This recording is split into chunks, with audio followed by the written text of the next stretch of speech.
This is a second video in my most recent series on interpreting the Gospel of Thomas. And what I'm doing here is trying to take the cryptic verbiage and just put it into modern, plain day language and making it interactive so that it's no longer a puzzle anymore. Yeah, I'm taking the puzzle element out and trying to just put it into plain language. My name is Dan Paulson. Welcome to the channel. I'll get right into it. I'll post a link below to the first one. And then I just want to say one thing very quickly before I get right into the interpretation, and that is that I get from some people sometimes that you're not supposed to do what you're doing there, Dan. This is spiritual stuff. It's not mentally interactive. And all I can say is that this is framed on a mentally interactive template. If you see the metaphor, you carry it. When somebody's opening it up and showing you the template, they are seeing the template. You are not. Metaphor is, it shouldn't be that tricky. If I was to say something like, you need to weed your garden, in its simplest term, that means you need to go outside and pull the dandelions out of your turnips so that they grow better. That's it. Now, if you take that and use it as metaphoric terminology, use those as analogs for the human psyche, suddenly those simple words mean a lot of things. I've got some issues inside of me. They continue to emerge. They're growing out of my garden when I don't want them to grow. They come to fruition instead of the stuff that I want. And what I need to do is go in and clear out the weeds or the seeds, resolve the problem so that I stop acting out. Suddenly that takes on a very deep meaning for the person that can think it through. If you can't interpret it, you can't think it through. Okay, let's get right into it. I've consolidated my translations so far to one page, and this is what they sound like. Anyone who unlocks these verses will feel free. Keep looking, it's in there. When you learn what to do, it won't feel good to face it. But once done, you'll realize it's up to you, and you will master your life. It's only understandable as a personal mental journey, one which affects our very quality of life. When you face and embrace what you carry, turning to the memories, you will realize the higher self is what is used to help face and heal them. If you do not face your memories, you will continue to live through them. You need to return to a mental state prior to judging your experiences. This is a time in our life as children when we were happy. We had not yet begun judging the world. We want to seek unity between our inner self and our conscious experiences when we're not paying attention. In other words, as you go on in life and you're not paying attention and making choices, how do you feel? What comes out? This is the issue. We self-observe. What emerges from us is what is within us, from our memories and perceptions. In mental quietude, your memories can emerge, and if you seek a better life, it will leave you feeling desire and angst, thus making it worse. Time goes by and we fester over, and what we fester over grows as we fester over it. Yeah, what we ponder on and worry about continues to get bigger as we're pondering and worrying about it. Desiring without healing makes you suffer even greater. Need to let go. Your diet's not crucial. What we need to do is to observe what emerges from us. Unresolved, unaware triggering is what hurts us. Live with open honesty while feeling good about it. As within, so without. Cause and effect. Karma, measure you meet, coming back at you. This is the strong man returning. You see a trend picking up here, though, about we are products of what we picked up along the way, and we need to let that go. The judged life experiences man takes on, each of us takes on, win out and control our life. We are cursed when those experiences consume us and come to fruition. Our inner self becomes our outer self. Get rid of all the things we cling to, or picked up along the way, life's way, and seek happiness. Life experiences give us many things from our garden. Seek to weed it and have only plants you wish. I did not make that plain language. It's metaphoric, but we know that, huh? The unaware are not aware, and the aware can't unsee it. When we lived unaware and judged life, we ourselves brought that to life by judging and storing it in the brain. All of us do this. Once we know that, then what should we do? We were combined as one. That's like naked, unashamed, prior to first sin, conscious, subconscious, not in conflict. Then we lived life and became two. Now my memories of hurt are not in unison with my conscious wishes. I have become two. Now what will I do? Righteousness is what we seek. Righteousness we need to define. This is disconnected from what we have stored in memory. This goes back to the 7-day creation analog pool from Genesis. It's the naked, unashamed analog farm in Genesis.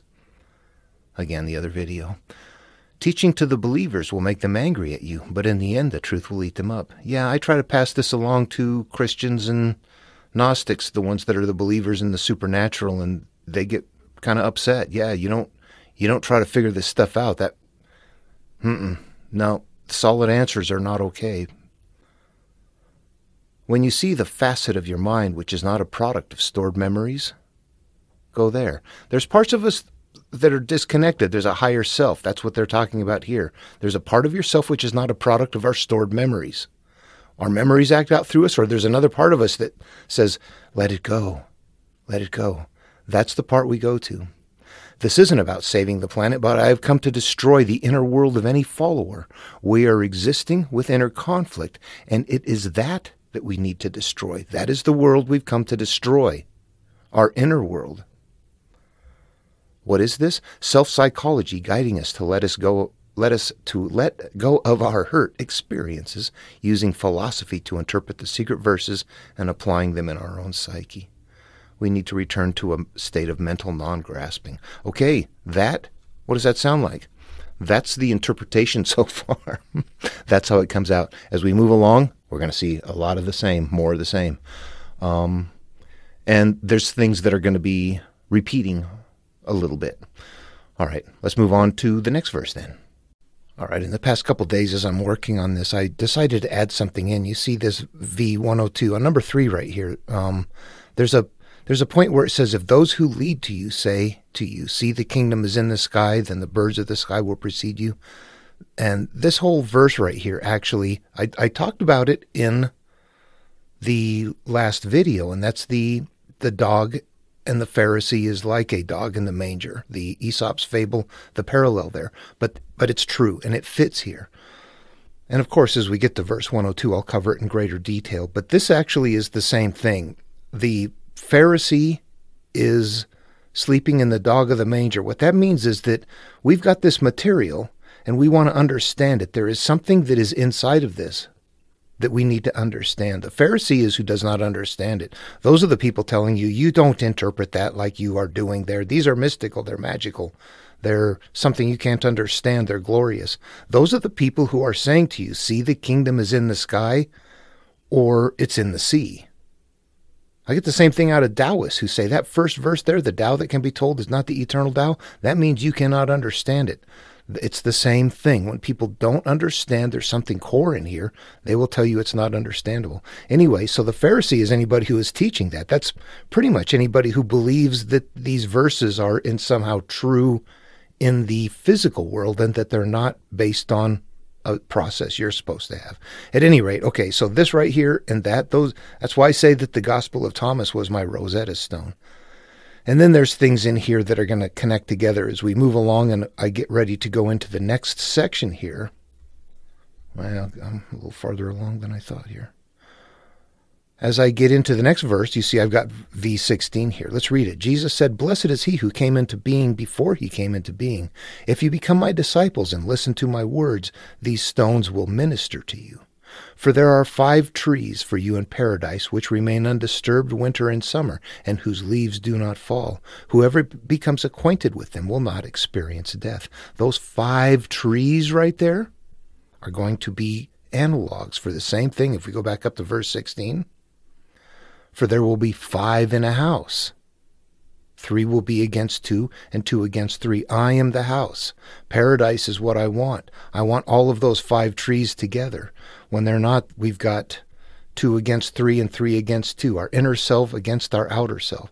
So I'll make references here back and forth between these verses as I do that. And we just interpreted this one as well. So let's just rephrase it here. All right, I jumped ahead to speed things up. Here we are. Blessed is he who came into being before he came into being. Free is the one who finds their way back to their mentally non-grasping early self. If you become my disciples and listen to my words, these stones will minister to you. The stones were up above. The stones are what will spit fire and come out at the disciples if they hear the truth, what was told in secret. There's 5 trees for you in paradise, which remain undisturbed summer and winter, and whose leaves do not fall. Those are our 5 inner qualities that we want all together. Well, 4 inner, and then 5 is the way you flow in life, the result of the combination of the other 4. Whoever becomes acquainted with them will not experience death. So, free is the one who finds their way back to their mentally non-grasping self. Fixed truth, represented by the stones, teaches of the 5 parts of mental hierarchy and life flow. These parts, when in unison, as one, is where we find our freedom. Finding them, you will have peace. That's really a long way of saying reduce your inner conflict, but it's nested, it's in here. Okay, the disciples said to Jesus, tell us what the kingdom of heaven is like. He said to them, it is like a mustard seed. It is the smallest of all seeds, but when it falls on tilled soil, it produces a great plant and becomes a shelter for birds of the sky. All right, so the kingdom of heaven, I've got kingdom of heaven equals paradise, equals inner peace, equals that freedom that we're looking for. Jesus talks about the kingdom of heaven within is how they're put in the canonical Gospels and the approved Bible. The kingdom of heaven within, kingdom of God, they're all the same. Analogs for the same location. It's a mental space.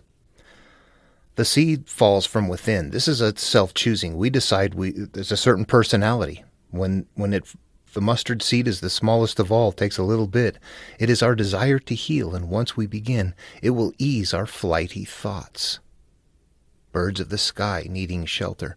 But when it falls on tilled soil, it produces a great plant and becomes a shelter for birds of the sky.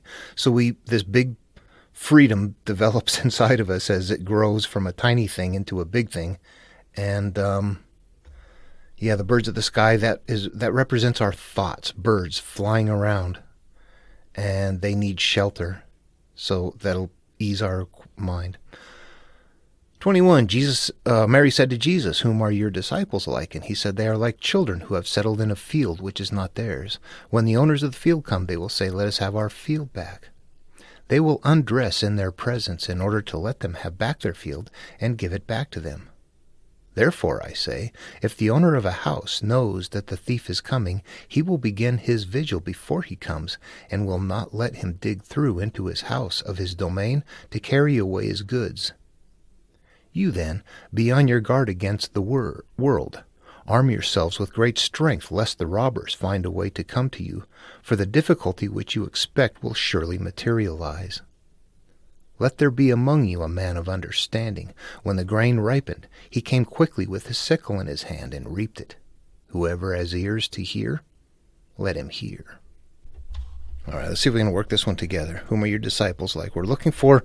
Let me stop here for a second, actually, before we get on to that. What are disciples? What are your disciples like? The disciples are parts of us. The disciples are being held in this material here is the questioning comment or the questioning element. But as you are going through the material, if you can imagine this is our inner qualities, I'm not okay. What do I do? Those are the disciples. I used to have trust. I used to have faith. I used to have all of these qualities now, and they're corrupted. These are my disciples. I want those qualities to be okay. My qualities are asking me, what the hell is the problem here? Okay, so in this case, Mary's the one that asked it. It's still it's somebody needs to ask a question to get Jesus going. So what are the disciples like? Your inner qualities. And he said they're like children who have settled in a field which is not theirs. So it's like we are now living a life that is not the one we choose. When the owners of the field come, they will say, this is me coming back and saying, hey, I want my life. What the heck? What do I need to do? What's in the way here? Let us have back our field. I want to have my space back. What happens? They will undress in their presence in order. Undress, spiritual, unclothe, unfetter themselves. Heal. I got raped. I got molested. Let's talk about it until it's okay. I did something. I did those things. I need to make amends. I need to make restitution. I need to do the best I can to resolve these things. I need to strip naked. Whatever I'm holding inside of me that I have fear over, that fear is going to cause problems in life. How do you get rid of the fear? You have to somehow get over that feeling. That is undressing in their presence and letting them have their field back and give it back to them right there. Then it breaks. Therefore, I say. So let's go and break out each one of these individually. Okay, I've sectioned them out. Let's just talk through them. The first one, again, He said they're like children who have settled in a field which is not theirs. When the owners of the field come, they will say, "Let us have back our field." They will undress in their presence in order to let them have back their field and give it back to them. That is, we need to strip off everything. My required inner qualities for experiencing life have become something I do not desire. My experience is not always okay. To rectify that, I must strip off the hidden memories and have them gone in order to have my peace. Those are memories I hide, and sometimes people don't remember. They put up a wall against really bad hurt. But if it's acting out, it's there. Then it goes on, "Therefore I say, if the owner of a house knows that the thief is coming, I am the owner of the house. The house is mine. I know something is coming. The thief is going to come and destroy my world again. I will begin my vigil before the thief comes and will not let him dig through into my house and destroy and domain and carry away my goods, the things that I have achieved in life, the peace and the serenity, the relationships that you work through and then they go bad again. Things are not going to be okay. You then be on your guard against the world, whatever is happening out there. What is happening in the physical world, that's where you're going to get triggered from. Arm yourself with great strength, lest the robbers find a way to come to you. For the difficulty which you expect will surely materialize. When we are in a self-healing process, we begin to recognize that we have things acting out of us. We try to rectify them, but we don't always know what to do first. We begin to recognize, though, that they're coming, and we need to do something to make preparations to heal them. It's that repeated cycle we have to interrupt. So here's how I would reword that one. We know a cycle of hurt is returning. It will hurt us, so we prepare for our triggering. We need to heal. We need to self-observe. When it isn't healed, we know it will return. Then let there be among you a man of understanding. This is a verse we see frequently. It's a reminder that it's an encoded message and it needs to be interpreted. This is like, let him who has ears to hear, hear, etc. Let there be a man among you of understanding. This is kind of reminding you to pay attention here. Decode it, but pay attention. Always pay attention. And then the next line, when the grain ripened, he came quickly with his sickle in his hand and reaped it. And look at, there it is. Whoever has ears to hear, let him hear. So it starts off with, let there be a man among you of understanding, which means pay attention, decode this. And after it says, when the grain ripened, he came quickly with his sickle in his hand and reaped it. It says, interpret it, decode it. So that one line right there is being surrounded by that admonition. And what we're looking at here is what is ripening is from our garden. That means what is coming from within us is coming out. When the grain ripened, it has not yet been harvested. It is ripening. You see that? It's preparing. Uh-oh, it's coming. I'm getting ready to explode. You have to stop it before it gets there. It's been sown. In this case, it's only ripening. So when you see it happen there, you go quickly and destroy it. You reap it. Tear it out before it emerges. Whoever has ears to hear, let him hear. Learn to interrupt the cycles. I would put this up as something like, as the issues begin to arise, the owner of the house, self, goes and puts it to rest before it blows up. The encoding reminder, man of understanding and ears to hear. Surround this verse. It is important to interpret the cycles. It's like defeating the strong man. It's an important part of this process. We're going to have cyclical pain, and we have to recognize the pain and interrupt the cycles in order to get out of them. That's what is coming up. Okay. Jesus saw infants being suckled. He said to his disciples, "These infants being suckled are like those who enter the kingdom." They said to him, "Shall we then as children enter the kingdom?" Jesus said to them, "When you make the two one, and when you make the inside like the outside, and the outside like the inside, and the above like the below, and when you make the male and the female one and the same, so that the male not be male, nor the female female, and when you fashion eyes in the place of an eye, and a hand in place of a hand, and a foot in place of a foot, and a likeness in place of a likeness, then you will enter the kingdom." Okay, this is really fun. Okay, so every time Jesus says something, that's what we need to pay attention to, and whenever the disciples ask, that's setting it up. So Right away, he says these infants being suckled are like those who enter the kingdom. We know what that is, right? We've been covering that one again and again. This is when we're so young, we have not yet started making life judgments.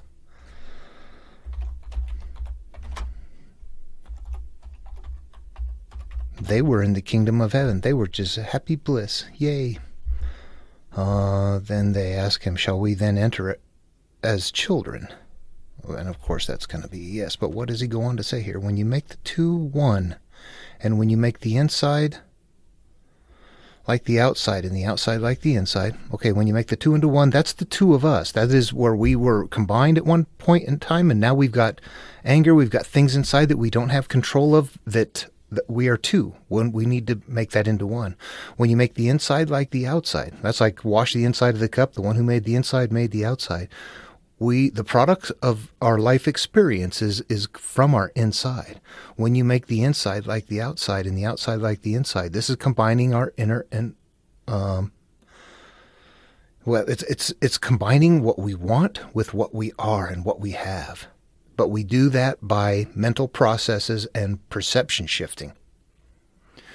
And the above like the below. And when you there's a couple of things happening here.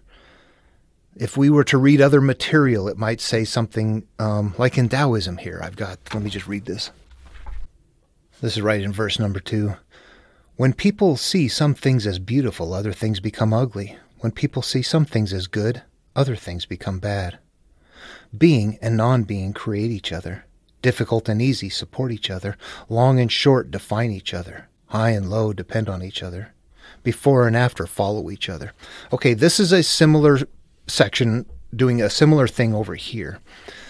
When we go on in life, we make decisions. We decide what we like, and the only way we can do that is decide it in contrast what we don't like. Whenever we're making decisions about things, about liking or disliking, positive or negative, we are creating both of those simultaneously in our mind. We don't know that, but we are creating both of them. To create one creates the other. We now are off balance, and to get balance, we now let go of that stuff and become combined by really what is the problem is the perceptions of the memories that we picked up along the way that we're living through. And in this case, there's also a hierarchy. There's a male and a female. That's our outer and our inner self when we make them both the same, when they're working in concert. If you're ever sitting there going, damn it, why do I do this? Why do I do that? Why can't I this? Why can't that? You're not, the male and the female are not one and the same at that time. When you're happy and everything is okay, they are combined. What we want to do is combine them all the time. And what prevents the combination is, again, the memories and the experiences that we don't deal with. So that the male not be male, nor the female female. This is pretty thick verbiage. It just sounds weird for people, but it's not. What it's saying is that we don't want to have that separation. We don't want the male to be dominant over the female. We want the male and the female working in concert with each other. Think of it perhaps more like this, that, as long as we are separated, we are male and female. We're like divorced in some type of material. But once we are no longer that way, we are functioning as a complete unit, like a spiritual being, instead of a man and woman functioning in, I'm the boss and you're in charge. It's two together saying, well, we're no longer in that mental hierarchy. Now we exist in kind of a spiritual, yeah, we're good. And when you fashion eyes in the place of an eye, this is the inner eye. This is that area that everything is plugged up into. You need to replace that. And the hand in place of a hand. What do we do with our hands? And a foot in place of a foot. Where do we walk in life? And a likeness in place of a likeness. Who are we and what do we want to be? Then we will enter the kingdom. We've got to change by resolving all of those things. All right, what I have it as right now is we have become divided through judging life experiences and maintaining them in our deepest thoughts. We come further off balance by increasing our desires. We must cease making judgments, and that will change our life, and we will feel free. We've got to let go of the things we hang on to that we have strong emotion towards. Jesus said, I will choose you 1 out of 1,000 and 2 out of 10,000, and they shall stand as a single one. This one doesn't play out in the psyche. This one kind of says, it's a few chosen parallel, which is part of the teaching. Many Yeah, many called, few chosen.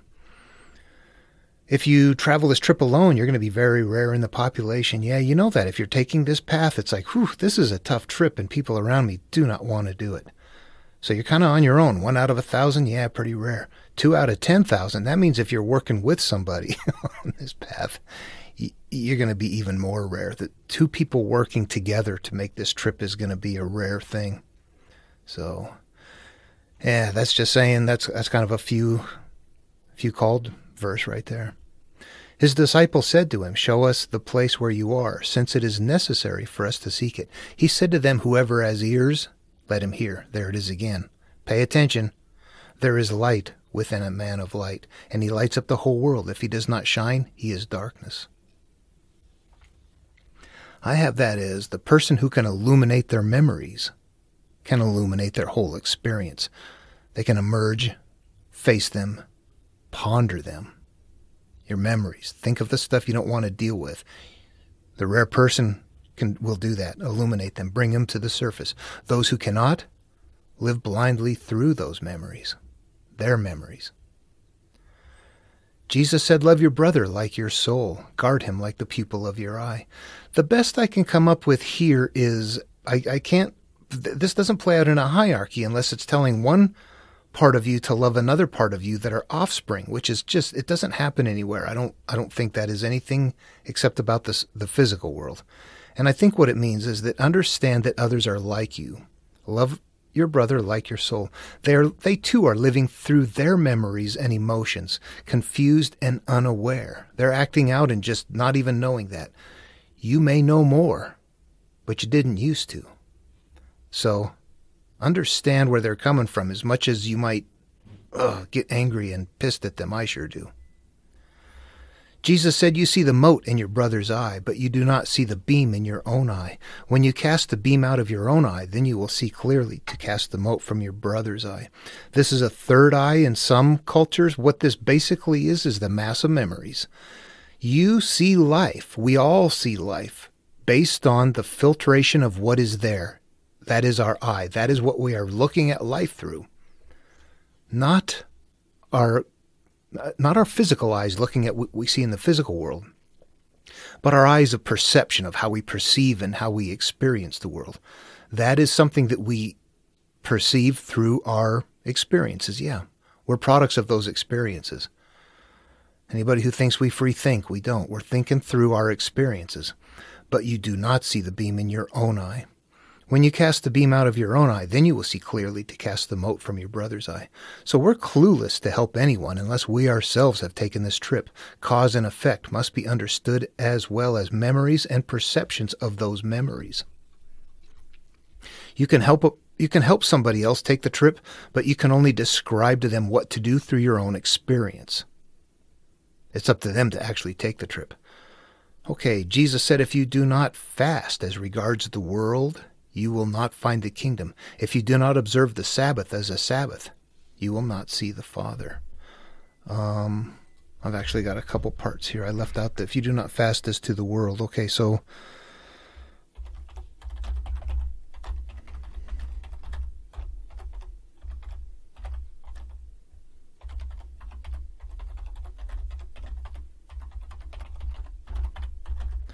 I'm going to say pull away from the physical perception of experiences, but that really is just disconnect from all the stuff out there, all the things we inundate ourselves with. We're wiring ourselves. You want to heal? Knock that stuff off. We need peace and quiet in order to have time and space to work through these memories. If we don't let go of the world, we're not going to take the time. We're not going to heal.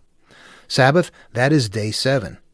That harkens back to the Eden mentality of that analog farm I was talking about in previous videos. 7, Sabbath, yeah, that's the day where you are, that really means when you're pure, or before you have begun judging life. So, let's see. If you do not observe the Sabbath as a Sabbath, you will not see the Father. So if you don't do that, you're not going to experience your higher self. If you do return to that point, you will experience life through your higher self. We lived through our higher self. Our awareness was there, and there was no judgments in. It was just happy. That's the higher self. It is disconnected from the emotions that come about later that we then physically begin to live through. We have to remove those emotions so that we can live through the perceptions of the higher self that we are now we have enough brain power to figure out what's going on. We didn't when we were kids. Jesus said, I took my place in the midst of the world, and I appeared to them in flesh. I found all of them intoxicated. I found none of them thirsty. And my soul became afflicted for the sons of men, because they are blind in their hearts and do not have sight. For empty they came into the world, and empty too they seek to leave the world. But for the moment they are intoxicated. When they shake off their wine, then they will repent. Boy, this stuff gets so verbose and thick sometimes. You're like, it's actually so simple. I took my place in the world. Now, I don't know. This is kind of like making it sound like like Jesus was real. And I'm sure that this body of work comes from someplace, and Jesus was as real as Buddha and Lao Tzu and Moses and Gilgamesh and Marduk. Yeah, seriously. So this is part of the story. This is part of the religion. I took my place in the midst of the world, and I appeared to them in flesh. So the Christ consciousness would take its place in the midst of our inner self, but you're not going to appear in flesh. So you would appear in spirit. So this is something that is of the physical world. I found all of them intoxicated. I found none of them thirsty. So it sounds like you've come here to teach people, but you find everybody is full of themselves. They're not really looking for the truth. They're not thirsty. And my soul became afflicted for the sons of men. Sons of men are the people who are products of their life experiences. Sons of God means you've let that go. Sons of men, yep, there you are. We're living without our awareness. Because they are blind in their hearts, we're not aware, and do not have sight. And do not have sight. Right, yeah. For empty they came into the world. We came in without all of this stuff. And empty too they seek to leave the world. Yeah, we want to get rid of all that stuff that we've accumulated. But for the moment they are intoxicated. When they shake off their wine, then they will repent. So for the moment we're full of all of our life experiences. And when we ever, in this case, shake off the wine is a derogatory thing. Typically in Christian material, wine is a good thing. But here in the Gospel of Thomas, they're using it in this verse as a bad thing. When they shake off their wine, that's preventing you from being aware. Then they will repent. When we shake off our feelings, when we shake off our emotions, then they will repent. When we shake off our fear. Yeah, we have to get past the fear in order to repent.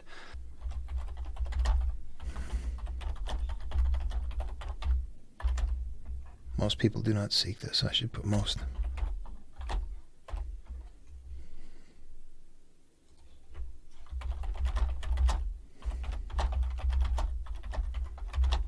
They're not aware what to do. They are blind. Blind in their hearts and do not have sight. For empty, yeah. We wish to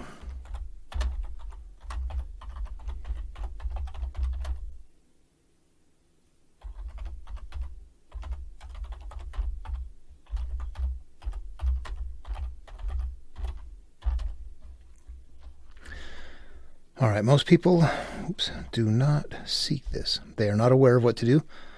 We wish to rid our accumulated perceptions, also known as baggage. When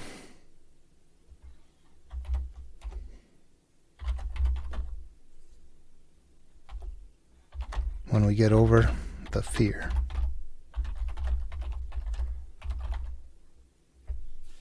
So somehow wine must be, that prevents us from looking at it, I guess. That's how it normally works in life. When we get over the fear, we will face our issues. Yeah, that's close enough. All right, 29. Jesus said, if the flesh came into being because of spirit, it is a wonder. But if spirit came into being because of the body, it is a wonder of wonders. Indeed, I am amazed at how this great wealth has made its home in this poverty. I've just reworded that simply to not aware we never realize our human potential. How does the higher self disappear in the background of the memories that we don't resolve? If the flesh came into being because of spirit, it's a wonder. Yeah, this one's a little tough to unwrap, but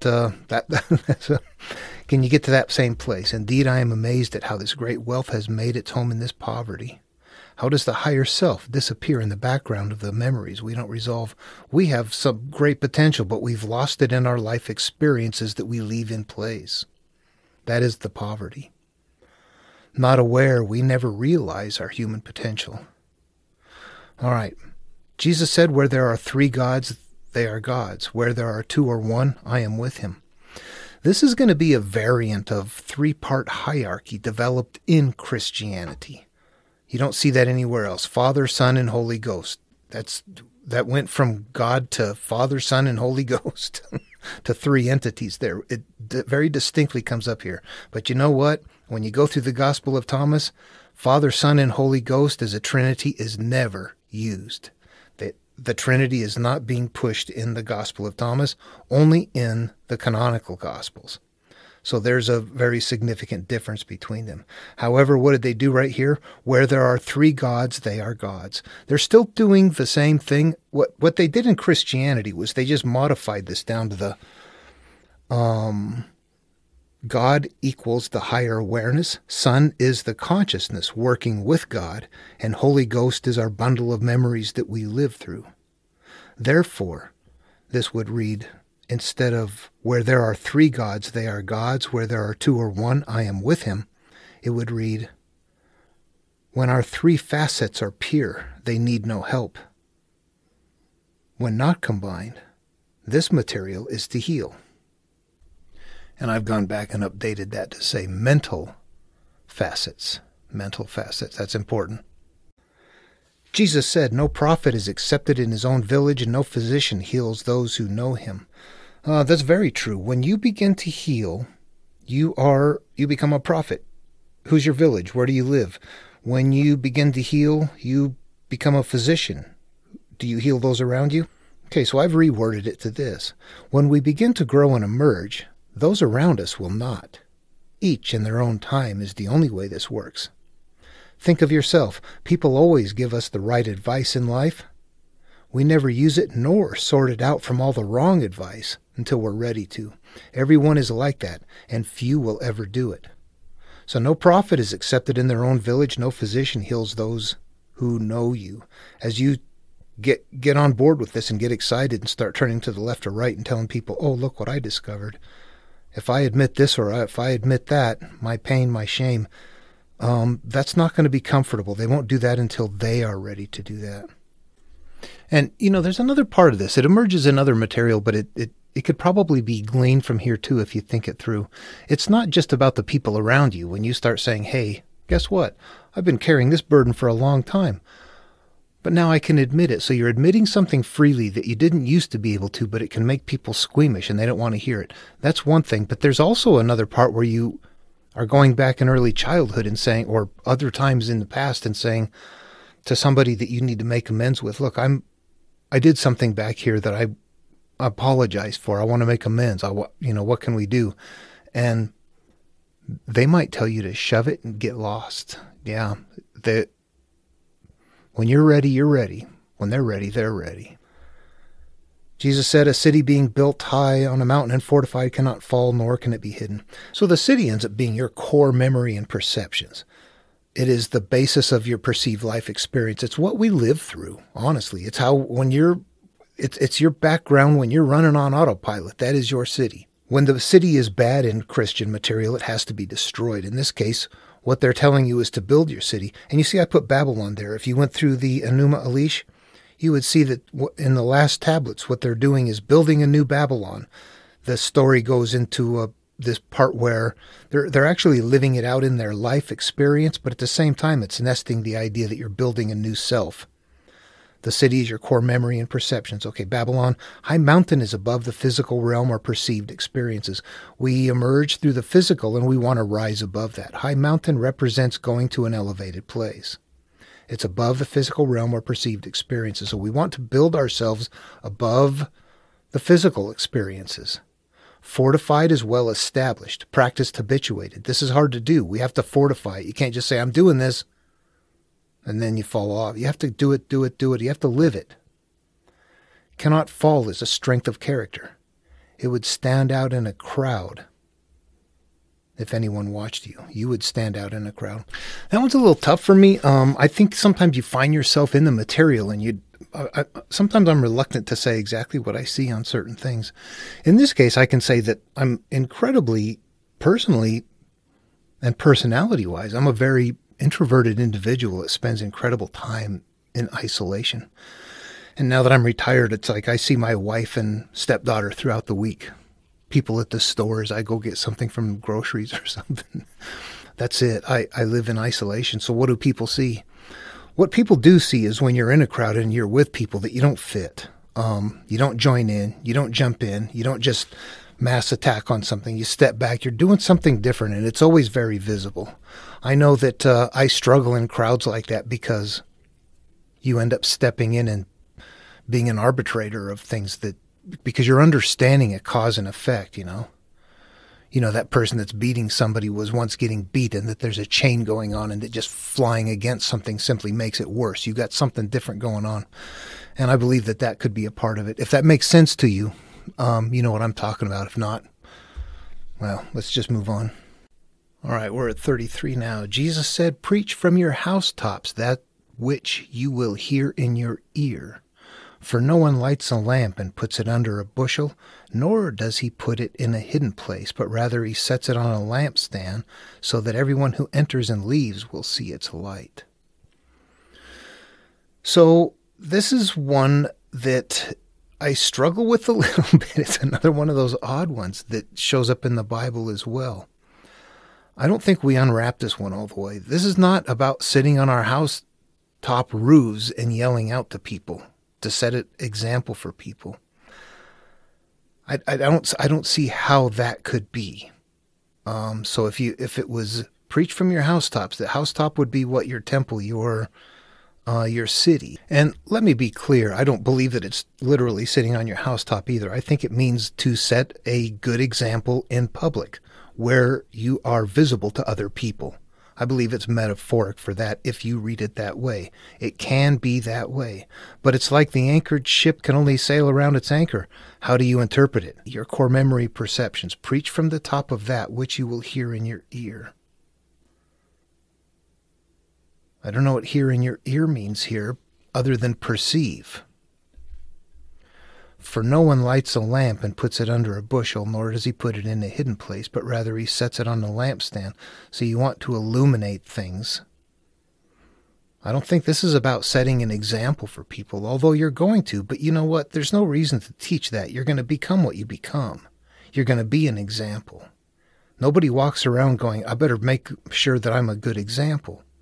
You should automatically be that. So you look at it and go, wow, I'm not quite sure.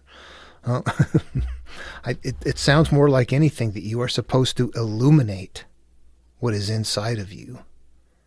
And that, you need to somehow be in an elevated place. I don't know.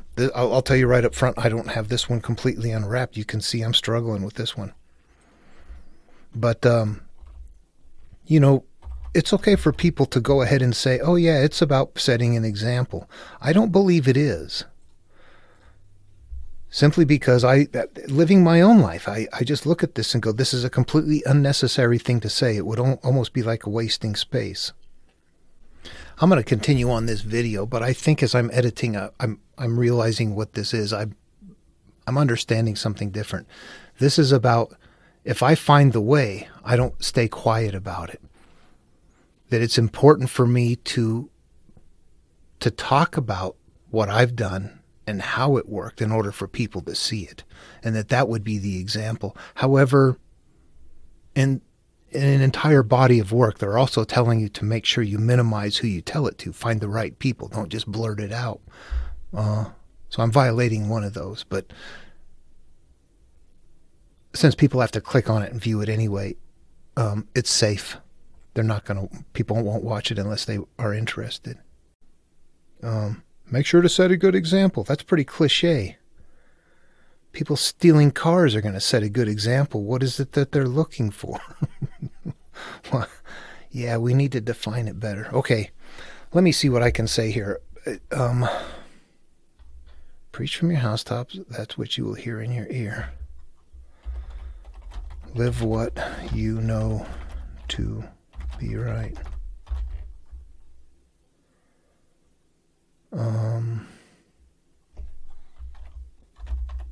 Do not hide. Needs to be, I was going to say eliminated, but it's eliminated and illuminated. That's both, isn't it? Yeah, they would both work. Although I should probably spell one or the other of them on there. Okay. Do not hide what needs to be eliminated. Illuminated. I like them both.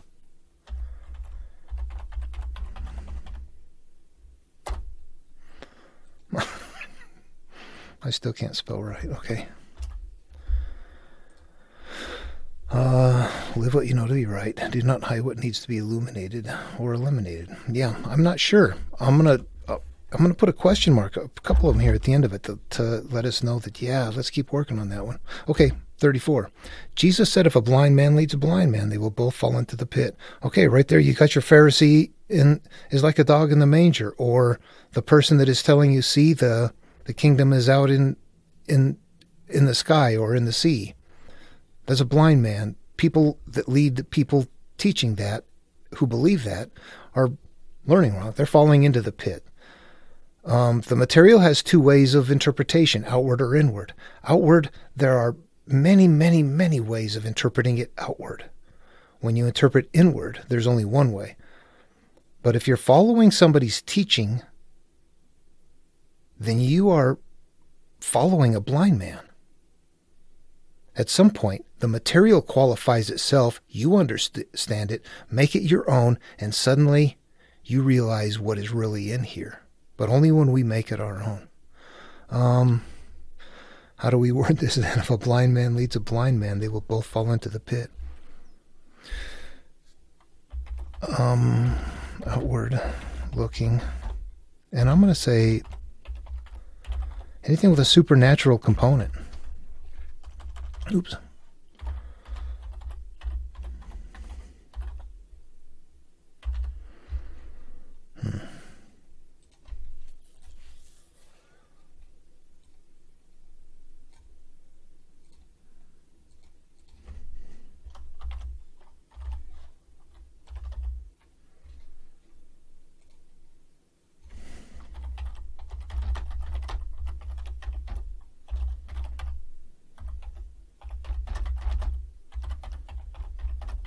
Okay, that's a bold thing to say, isn't it, right there? Outward-looking supernatural component.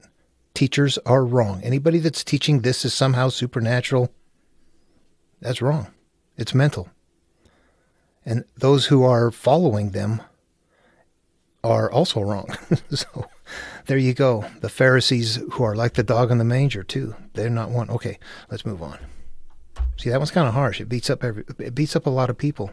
Makes them mad at you. Okay, so what we have next is Jesus said it is not possible for anyone to enter the house of a strong man and take it by force unless he binds his hands.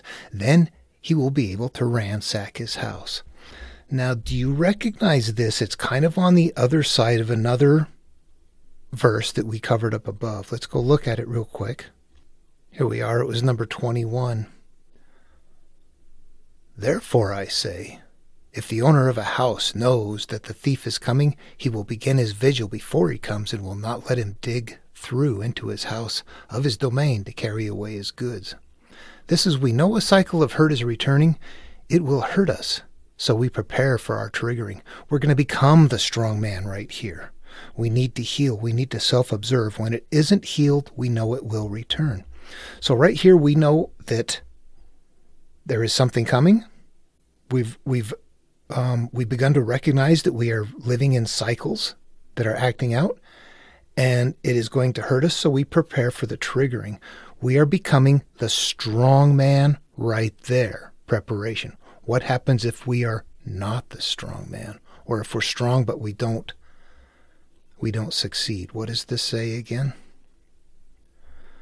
Jesus said it is not possible for anyone to enter the house of a strong man. So this is on the side of the negative concept. If you're a negative concept, it's not possible to go into the house of somewhere that's prepared and take it by force unless you bind their hands. Then you'll be able to ransack their house. So somebody may know it's coming, but if they don't if they don't function, if they don't interrupt it, it's going to happen anyway. The cycle will happen. All right, video's 50 minutes long, and that's actually pretty good. I think we're making good progress. What I've done, though, is I've consolidated them all again, and I want to read them from start to finish on what we have, and let's just see what they sound like. Again, this is incredibly rough. I would go through and clean up a lot. I've still got notes in here trying to explain why and wherefore and things like that. So this is not a good interpretation. This is like an interpretation and notes, like a preliminary go-through. I admit it's sloppy, but here's what we have. This is going to be verse 1 through 35 interpreted. Anyone who unlocks these verses will feel free.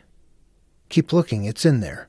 When you learn what to do, it won't feel good to face, but once done, you will realize it's up to you. You will master your life.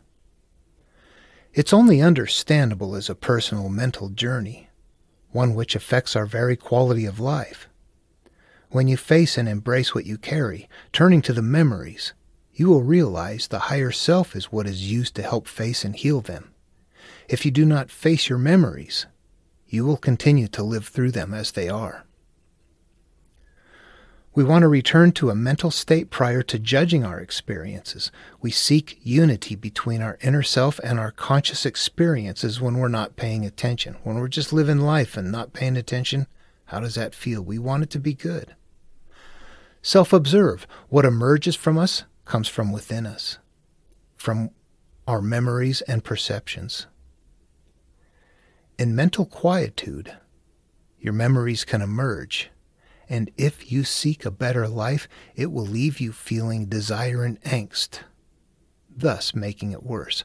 We're talking about as you're quietly sitting there and things are not resolved and you're hurt and you want a better life, it's not going to happen. Time goes by, and what we fester over grows as we fester over it. Desiring without healing makes you suffer even greater. We know this in the brain from our knowledge of the brain synaptic activity. As we learn something and we practice it, we get better and better at it. Till pretty soon we do it on autopilot. We're doing the same thing with our memories. What you eat isn't crucial. What we need to do is observe what emerges from us. Unresolved, unaware triggering is what is hurting us.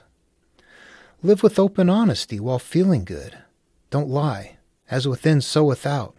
Don't have any issues. Cause and effect is there.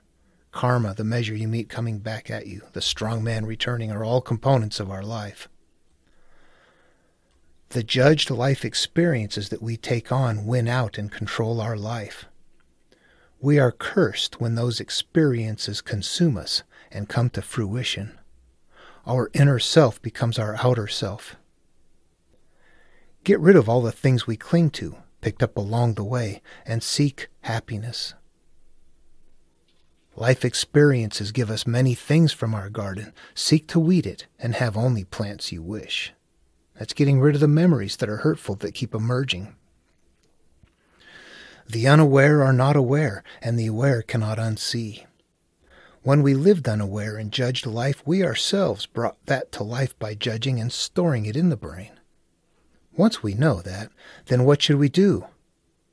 We were combined as one, naked, unashamed, prior to first sin, in the Garden of Eden. But then we lived life and became two. Now my memories of hurt are not in unison with my conscious wishes. I have become two. Now what will I do? Righteousness is what we seek. That's back to that pure point. Disconnected from what we have stored in memory. That's the naked, unashamed, analog pharmagenesis. People following my work should know that by now. Teaching to the believers will make them angry at you, but in the end, the truth will eat them up. When you see the facet of your mind which is not a product of stored memories, go there. There's a part of us inside that is disconnected, that floats out there and says, hey, let it go. What's the matter with you? We need to find that. That is our higher being. This isn't about saving the planet, but I have come to destroy the inner world of any follower. We are existing with inner conflict, and it is that we need to destroy. Each one of us becomes Jesus on the adventure, and we must destroy our world. What is this? Self-psychology guiding us to let go of our hurt experiences using philosophy to interpret the secret verses and applying them in our own psyche. We need to return to a state of mentally non-grasping. Free is the one who finds their way back to their mentally non-grasping early self. Fixed truth, stones, teaches of the 5 parts of mental hierarchy and life flow. These parts, when in unison, as one, is where we find our freedom. Finding them, we will have peace. The kingdom of heaven is paradise, inner peace, free. The seed falls from within. It is our desire to heal, and once we begin, it will ease our flighty thoughts.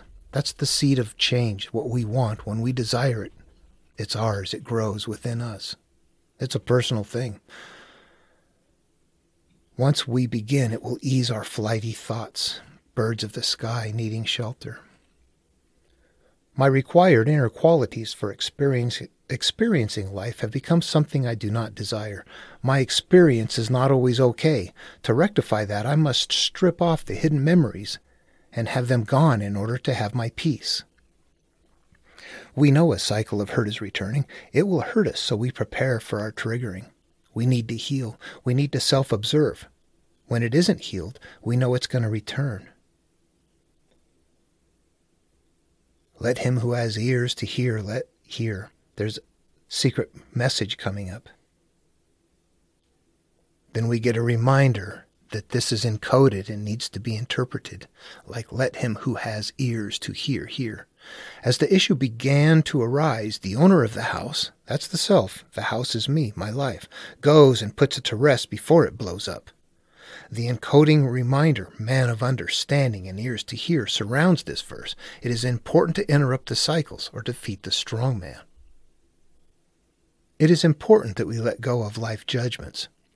We have become divided through judging life experiences and maintaining them in our deepest thoughts. We come further off balance by increasing our desires. We must cease making judgments, and that will change our life and we will feel free. There is a few chosen parallel. If traveling this trip alone, you'll be very rare in the population. If with someone else, it'll be incredibly rare. That's our few chosen there, isolated out at birth. The person who can eliminate their memories can illuminate their whole experience. Illuminate. The person who can bring light. Face it. Facing it. Looking at it. What happened that you don't like to look at? Can you look at it? Can you face it? That's the only way it's going to heal. The person who can face their memories can face their whole experience. Emerge, face, ponder. That's what that means. Those who cannot do that live blindly through those memories. Understand that others are like you, living through their memories and emotions, confused and unaware. You may know more, but you didn't used to. And they'll act arrogant too. They'll act like they know more. We are clueless to help anyone unless we ourselves have taken this trip. Cause and effect must be understood as well as memories and perceptions of those memories. We need to learn to help that person turn inward and not sit there and say, yeah, those people, they're this way, they're that way. Yeah, who do we help? Only one we know to turn inward and can guide others to remain there. Pull away from the physical perception of experiences. Sabbath, day 7, harkens back to the Eden mentality. Return to that point and you will experience a life through the higher self. That's the infant child suckling. Most people do not seek this. They are not aware of what to do. We wish to rid our accumulated perceptions, also known as baggage. When we get over the fear, we will face our issues. Not aware, we never realize our human potential. How does the higher self disappear in the background of the memories that we don't resolve? When our 3 mental facets are functioning in concert, this is the higher awareness, the conscious, and the subconscious. Life is good. When not combined, this material is for healing. When we begin to grow and emerge, those around us will not. Each, in their own time, is the only way this works. Think of yourself. People always give us the right advice in life. We never use it nor sort it from all the wrong advice till we are ready to. Everyone is like that. and few will ever take the inner path. The city is your core memory and perceptions, the basis of your perceived life. Experience, Babylon, high mountain, elevated place. We want to elevate above the physical, our physical experiences. We're living through our physical experiences. We're tired of it. We don't want to. We want to learn how to let it go and live from a higher place. The high mountain is above the physical realm or perceived experiences. Fortified is well established, practiced, habituated. What do we want to do? How well do you do it? Do you fall off the wagon and go back to the old ways? We have to habituate, fortify our life. Cannot fall is strength of character. Once it's built up, temptation is not there. It would stand out in a crowd if anyone observed it. Yeah, it doesn't quite fit. It doesn't look like everybody else. It's different. It's not connected. Live what you know to be right. Demonstrate the details to others who are also seeking. Do not hide what needs to be illuminated or eliminated. I got question marks after that one. I do actually after all of them. Outward-looking, supernatural, maintaining teachers are wrong. This is the blind leading the blind. They'll all fall into the pit. Those they teach are therefore also wrong. The material looks to the mind, not outward to space. Unresolved issues cannot hurt you unless you do nothing to stop it. It will still emerge. That's as far as we've gotten. The video got into an hour, so I probably shouldn't keep doing the review on all of them. See what's happening. You get them done and you look through and you start seeing some repeat, but you really see this mental interactive process of how we came about. And they're telling us in a variety of cryptic ways. They're all puzzles that are difficult to process. We have an advantage in some ways and a disadvantage in other ways from them. They had them memorized. This stuff was, by this time it was being written down more, but most people didn't have them memorized. Okay, that's where I am with the interpretation here so far. And please feel free to make any comments below. I'd appreciate it. And I'll see you in the next video.